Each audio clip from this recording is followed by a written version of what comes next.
Hey, what is up, you guys? Welcome back to the Art of Consulting podcast. And today we have a truly special guest who embodies the essence of bold leadership and innovative consulting. We have Ms. Zana Goic Petricevic, who is a seasoned professional with over 15 years of experience spanning corporate management, entrepreneurship, and executive leadership coaching and consulting. Her multifaceted career has equipped her with a wealth of knowledge and insights that she brings to every conversation. She believes that everyone has the potential to lead and that true leadership is about making bold, soul-based decisions that drive innovation and foster collaboration. On today's episode, Zana will share her unique soul framework, self, other, universe, legacy, and innovative approach that helps leaders move beyond cautious, head-centered decisions to embrace transformative choices that lead to extraordinary outcomes. I'm so excited to have you on the podcast. Zana, welcome. Thank you. Thank you so much. I'm so happy to be here. Excellent.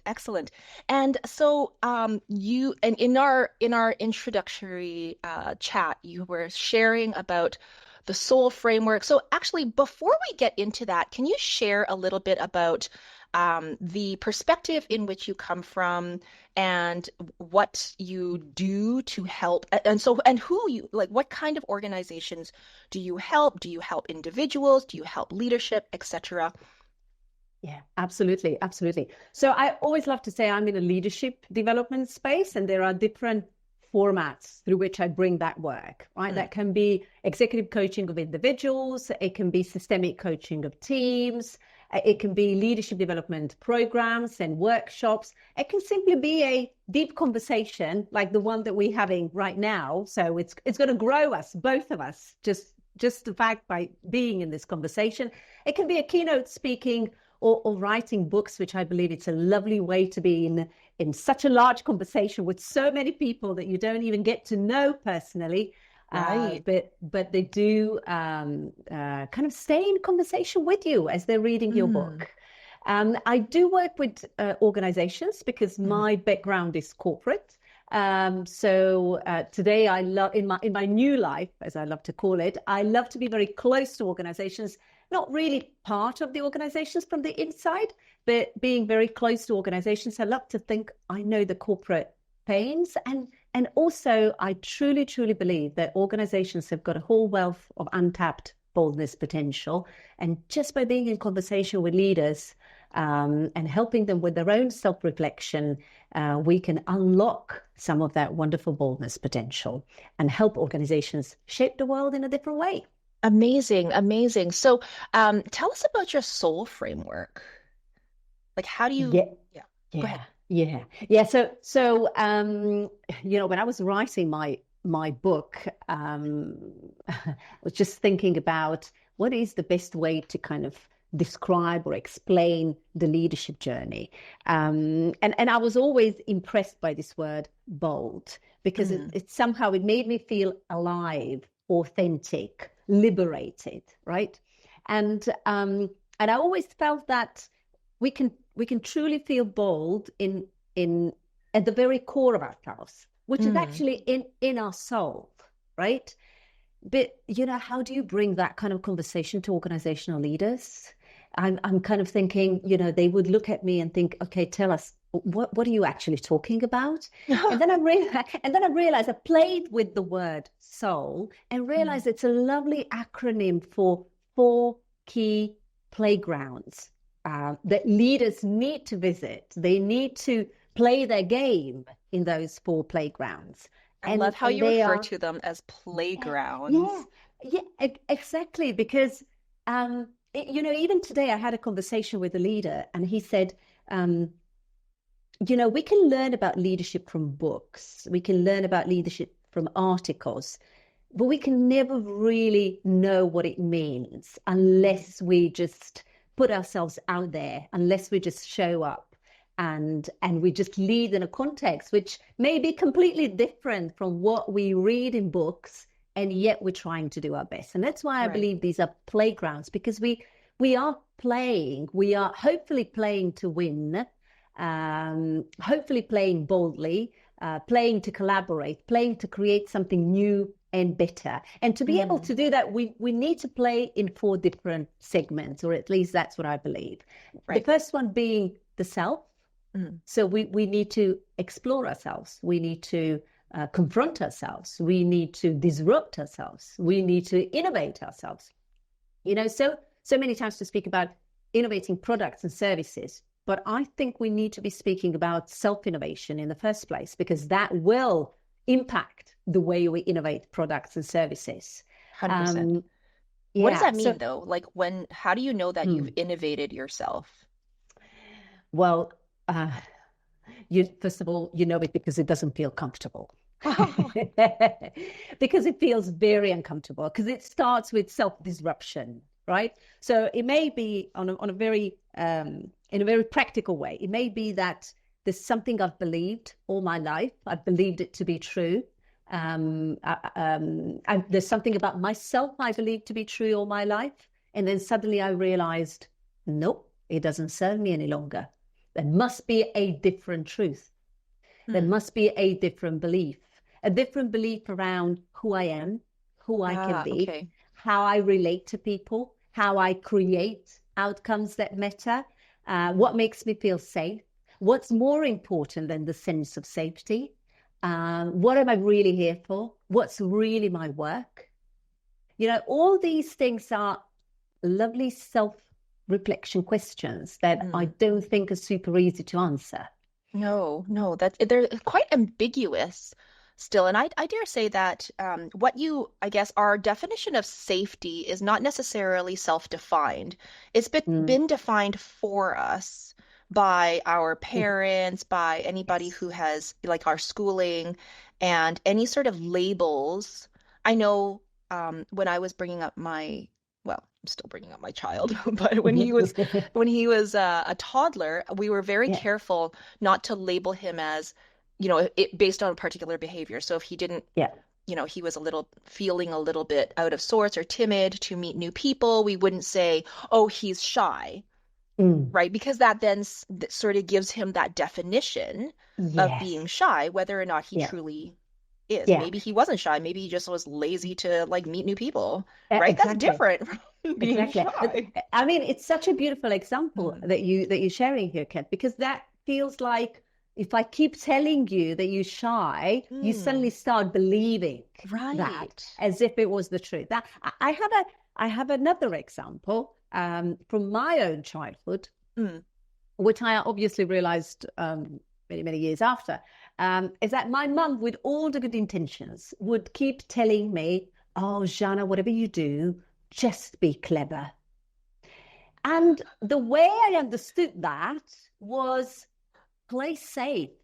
Don't take unnecessary risks. Don't be unreasonable. And the way funny.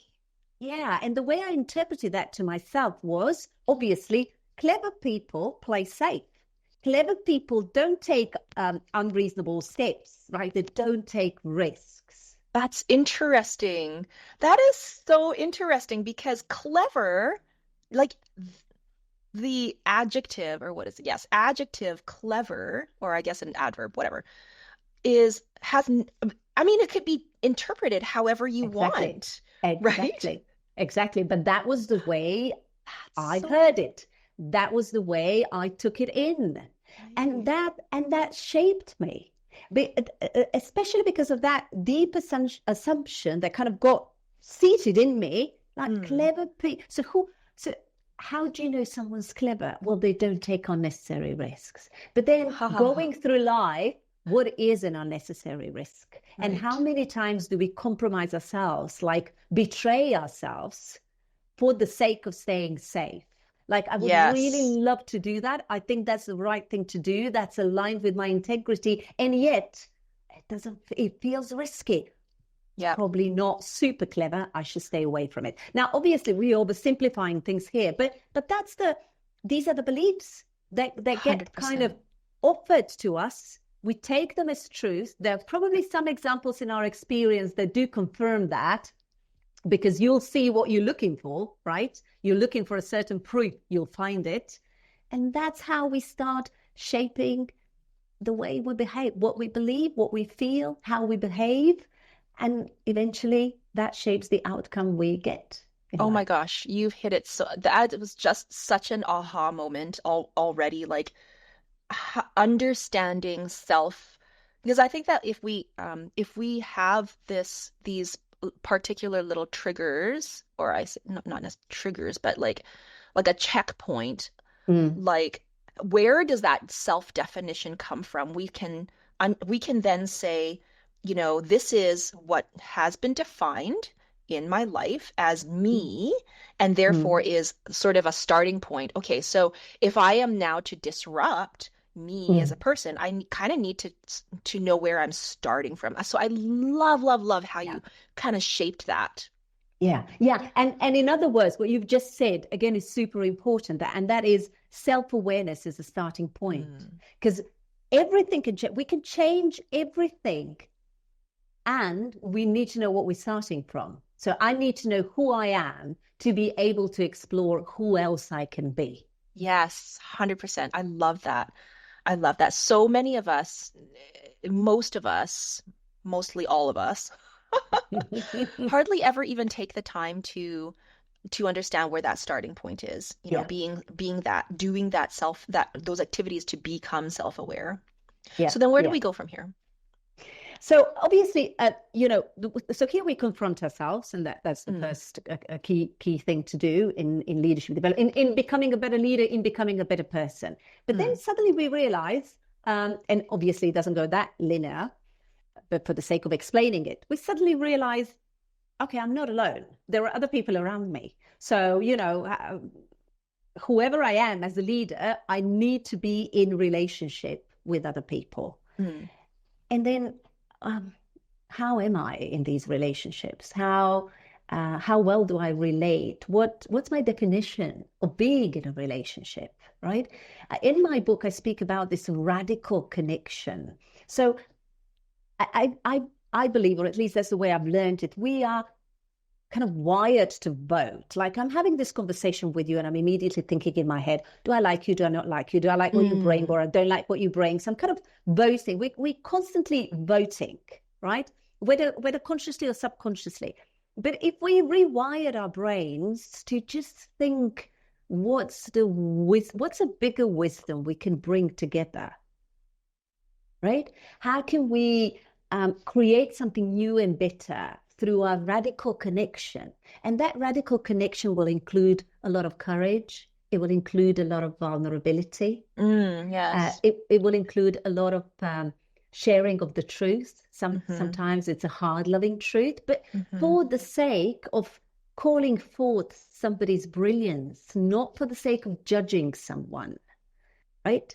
So how do we make things better, nicer, more productive? You put any adjective you want, but together. What's mm. more possible because we are together? That's right. I have recently, and I shared this with another a brilliant individual that I had interviewed recently. I've been taking this course called the A Course in Miracles. It's actually literally called A Course in Miracles, Mm-hmm. and there's a lot of really, really great one of the fundamentals is that you to encourage you as a self to approach your whatever is coming into your life with Mm-hmm. love, like from the perspective of love Mm-hmm. instead of fear, Yeah. right?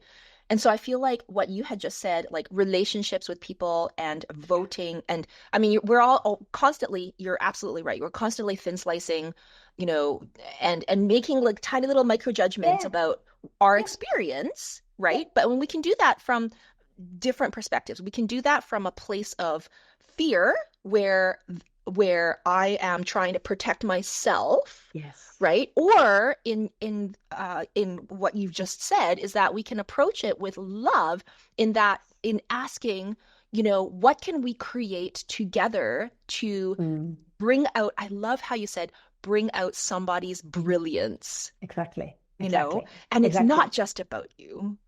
No, absolutely not. Love it.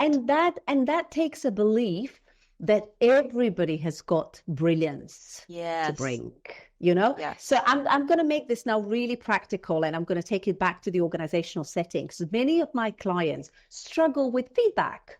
Right now, how many times have you heard about the topic of feedback? How do I give feedback? Now, Mm. my first Yeah. question is, and especially, oh, how do I give negative feedback? Yeah. And my first question is, how much do you believe these people are capable of whatever you're wanting them to do?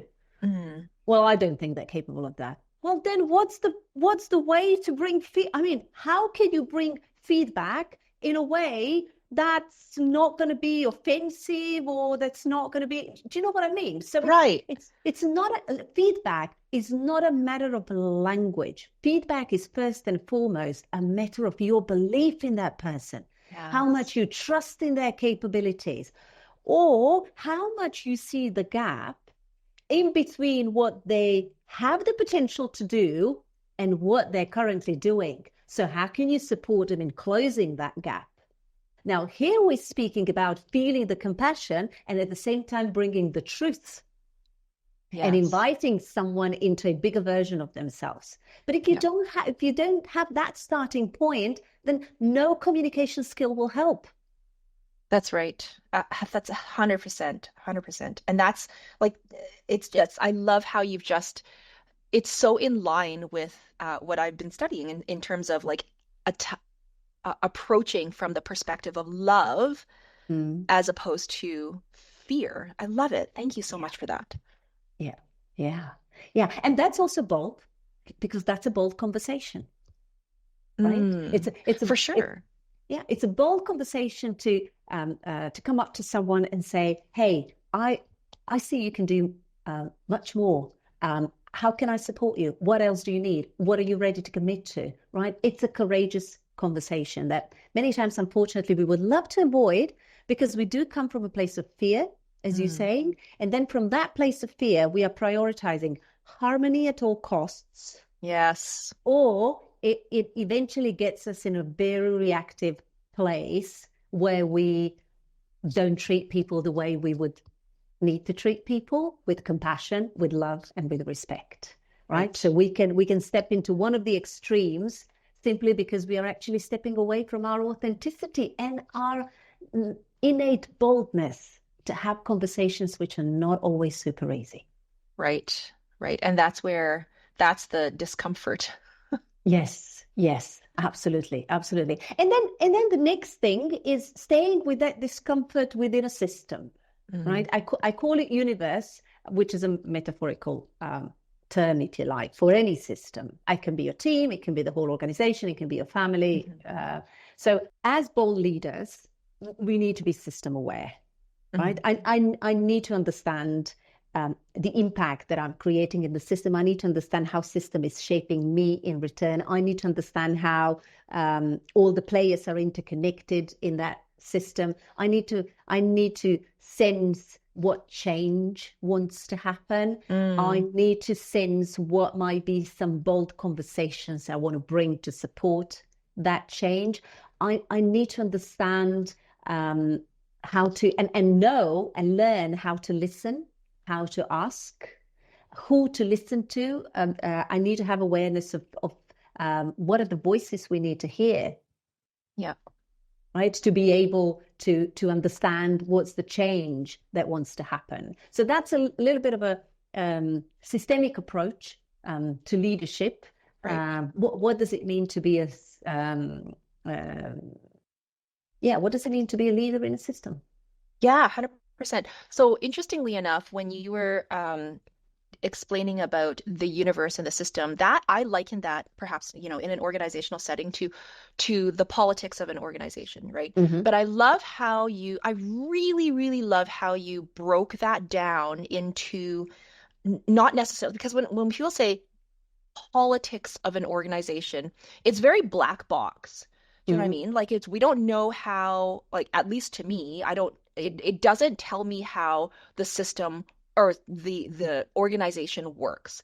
But what Mm-hmm. you just said really, really clearly broke it down into how the players work and what sort of change needs to happen, Yeah, and what are the voices that we need to be listening to. And it's not necessarily just always the people who have the power, or perhaps are perceived to have the power, aka the senior leadership, the yeah, managers and or leaders in an organization.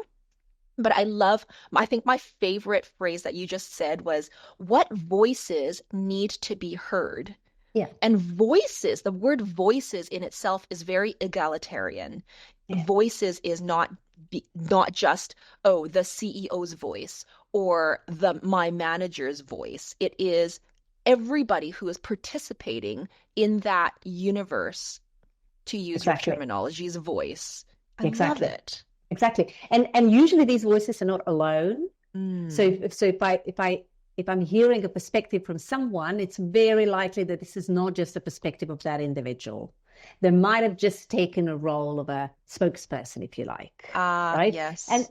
again, on a very practical terms, sometimes when my clients they've got a team, and there's somebody who is always challenging them on that Mm, team, mm. and they're human, obviously, so they think at a certain moment, oh, if I could just get rid of that person. And I always say, well, if you could just get rid of that person, what might happen with the message that they've got for you? And then we start a conversation about how you wouldn't get rid of the message because the message lives in the system. And Ah, if interesting. you get rid of that person, you're just getting rid of somebody who has chosen to be a spokesperson. But once they're out, somebody else will take their place. Ah, that's so insightful. Yeah, and that's a systemic approach, because it's never personal, right? And it always is one part of it, but it's never personal. It's a voice that lives in the system. It's a conversation that we need to have, right? And also in this part, in this playground, this leadership Mm, playground, I'm obviously pointing everyone to that difference between hierarchical leadership, in right. terms of I have almost like a political power, even within an organization, to do something, to make decisions, and I act as a leader, even though I might not have a formal leadership role, which Right. means I can be very present in the system, noticing what change wants to happen, and then bringing my agency to that playground. How can I contribute to that change? How can I initiate it? How can I support it? We don't have to wait for a formal leadership role to be able to initiate changes. It might be easier in many systems, but it's not the only path. What if people don't care about making change? That's a very good question. I would go into self-reflection process with those people. I would love to coach them to uncover what's behind that um, um, facade of not caring, right? Mm, What yeah. what had them give up? Because as human beings, we care about things. Yes. The question is whether we took time to explore what is it that we care about most. Yeah. Whether some events have pushed us into disappointment, whether we are, that famous quote, merely existing but not really living, right? But deep down, we all care about something. I think it's a matter of whether we are persistent enough, or whether we dare to care about things even when the external circumstances are not supportive for us. Or perhaps you're just in the wrong, you're not living your truth as a self in order for you not to care about your your relationship with the others, and Beautifully then said. more broadly in the organization, in the universe. And I love how your framework sort of moves up and down, right? And it always Mm. starts with the self. And so as soon as I asked you, well, what if they don't care? You Yeah, immediately said, go back to the exactly. self, because it Yes. all starts with the self. And I Yes. love how you said everybody cares about something. Yeah. And if they don't care about this particular universe or organization or these relationships, well, maybe it's because there's a mismatch between what they care about, like what's going on in their own self in regard or in relation to what's actually what they've been put themselves into at that point in time. Love Yeah. it. Yeah.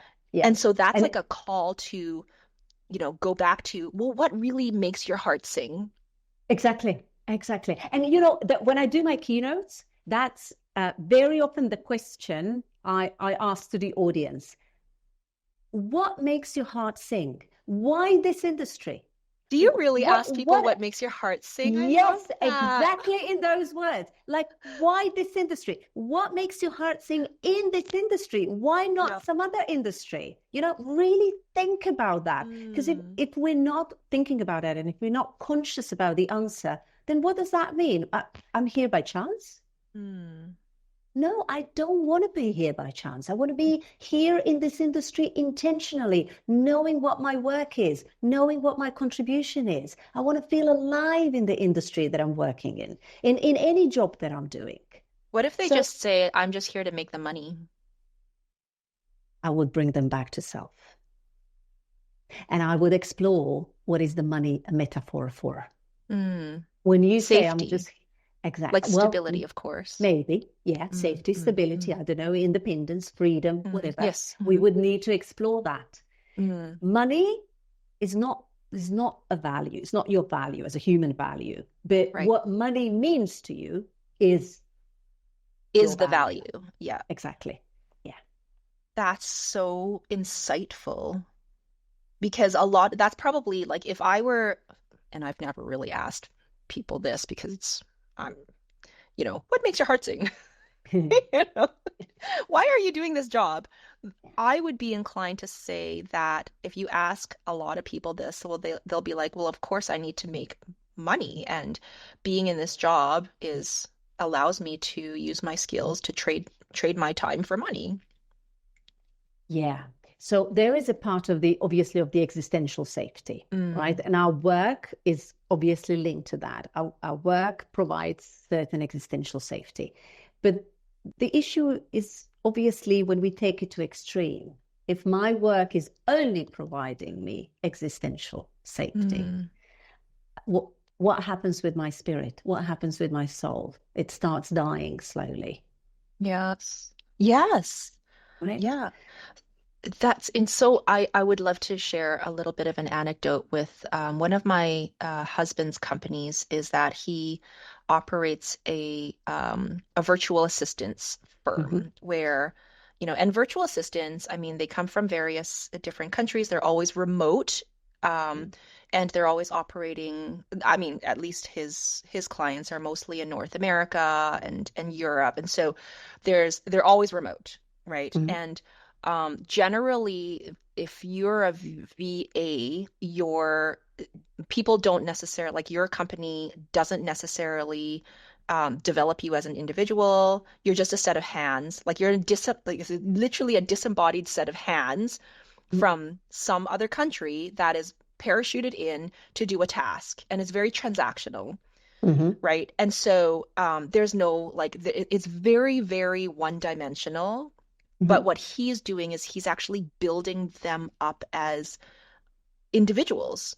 They are a part of this organization, and for that reason, people like he's got a lot of so I guess the turnover in virtual assistants is very high in that industry, but for his organization, people stick with him for a long, long time. And it's because they're not just doing it like it's beyond just trading time for money. Yeah. Yeah. Right. So there's something much more meaningful there, right? Yes. Than just trading time for money. So that's right. I also speak about the passionpreneurs, right? But not. I feel how to put this. Sometimes I feel yeah. So people who are actually following their passion and they've transformed that into the work that gives them existential safety. Now I know that we don't all have the same path, right? And you have a lot of organizational leaders who will say, yeah, right, but working in an organization, you have to follow certain rules. It's not, and then you hear a lot of people, and especially in our industry, in coaching industry, being very celebrating a lot by saying, oh, I'm leaving the organization today, I'm on my own, as if they are coming out of a prison. So it's not about blaming it on any system in that sense. It's about going back to yourself.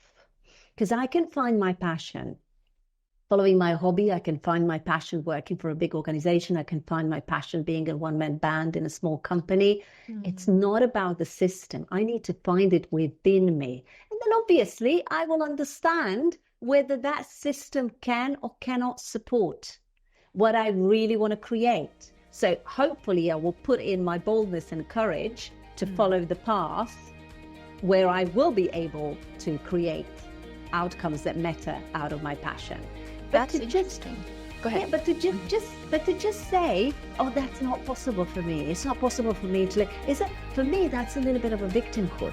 It's like I would love to, but hey, it's not up to me, right? And knowing that we have different conditions in life and that we have different starting points, we also have a choice. We may not always like it.